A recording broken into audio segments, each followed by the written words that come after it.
All right, y'all. I'm doing dueling cameras. That's right, dueling camera tests. They're both Hero 3 cameras, but they have a little different looking lens to them.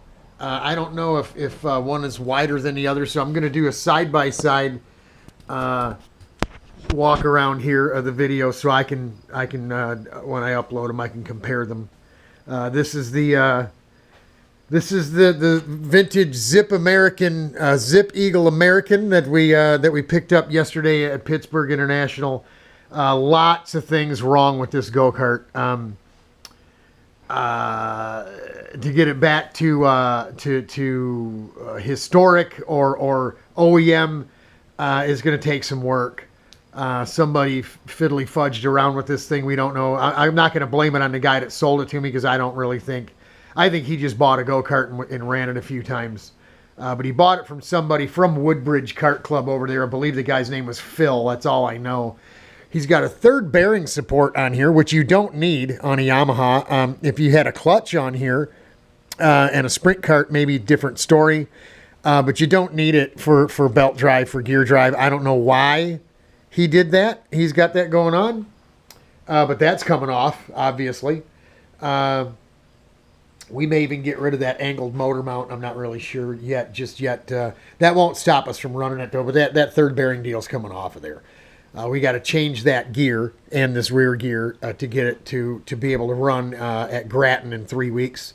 If in fact that's what we're going to do. This is coming off. We're going to whack that right off. I tried sitting in here, and you can't even hardly get between the darn thing. This is unnecessary. If your shoulders are moving in a full fuel tank cart, you use your elbows. You know where you're holding on. You use your elbow on the tank to support yourself. This is, I'm just going to say it. This is a pussy pad, a pussy bar, a sissy bar. That's for candy asses who can't hang on to a steering wheel or can't stay in a go-kart. That's got to go. I can't believe anybody did something like that. That's just ridiculous. So I'll take the death wheel. I'm going to whack that thing right off right away. The chain guard, they had, belt guard, they had bolted onto here and just ran straight up. And it should literally come over and up because you're losing 3-4 inches of width across here. I could barely fit between here and what they had on here.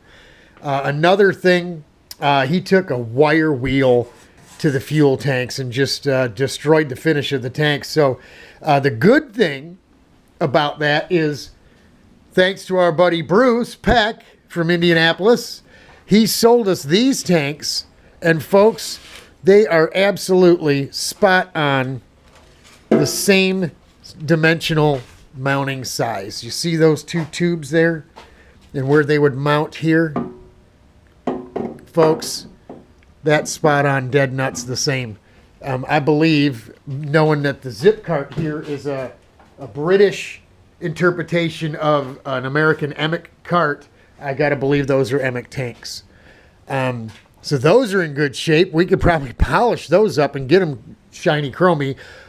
This would take way too much work to get them in a condition to be able to be polished and shiny again. Somebody beat the daylights out of the edge of this here. I don't know if it's like they put it in their trailer and something had going down the highway beat the crap out of it. So these tanks are not candidates for buff and polish to make look new. They are.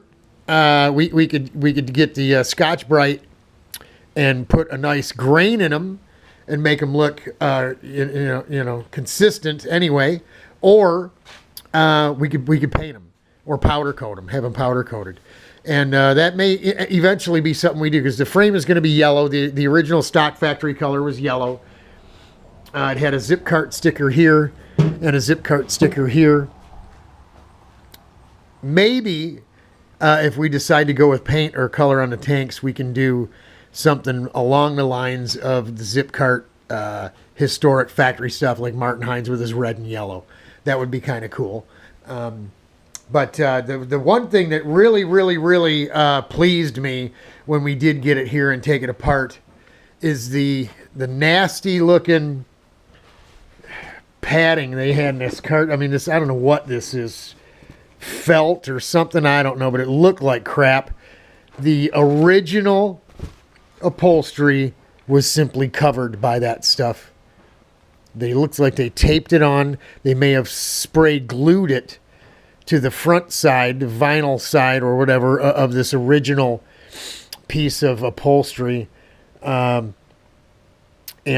put the new snaps right through the whole thing. So we're going to get in here first thing today and cut all this tape loose. We're gonna cut this flocking stuff or whatever is felt loose from the original upholstery so we can get a look at it. We tore the headrest. They put some crazy looking funky stuff, cheap vinyl over top of the original headrest, which was also underneath there. Not sure what I did with that. It's here though. The original headrest pad is a little beat up, but here it is right there. And here's an advertisement for Bob Kurkowski's Rear Engine American Racers, where they do their every year they do their vintage thing at Fremont in Ohio. It looks like the original headrest pad. Looks a bit baked, doesn't it? I mean, it looks really bad up here compared to the underside that you'd never see. You know, this is what it should look like. So thank God I got a sister that's she used to do the canvas tops for boats, custom tops and snaps and stuff. So this would be nothing for her. I mean, she's a whiz with a sewing machine. I'd have to get the right material and give her something and just give her the winter to do it, you know, and she can hook that right up. So that's it for right now. The good bonus. Look at this. It's got a good 9-volt battery. The old DT2E. We used to have the DT6E, which was spark plug temp intact. This is exhaust temp intact. Pretty cool stuff, man. That's how I got started on an old DT6E back in the day. So we've got a couple things we need to change. The steering shaft isn't long enough for us. We're going to need to put a little bit longer shaft in because I can't reach the steering wheel. I can, but it's a stretch. And got to move the pedals down for me as well. So this bad boy, we're going to build for me. I'm going to vintage race this thing, I think, is what I'm going to do. So that's it for right now from out in the garage here in Roseville, where a young teenage black fella down the street got shot in the head last night, just 4 doors down. That's right. It happened right here in Roseville, y'all. These young black youth decided to have a party, advertised it on Facebook, while their hardworking mom, who's a nurse, was gone on a 12-hour shift. Somebody showed up. They were comparing their illegal handguns, and one of them went off and shot somebody in the head. And then they all fled and bailed out. So, yeah, just figured I'd share that with you. The good news is we got us another toy to play with. Comparing camera lenses. 3, 2, 1, out.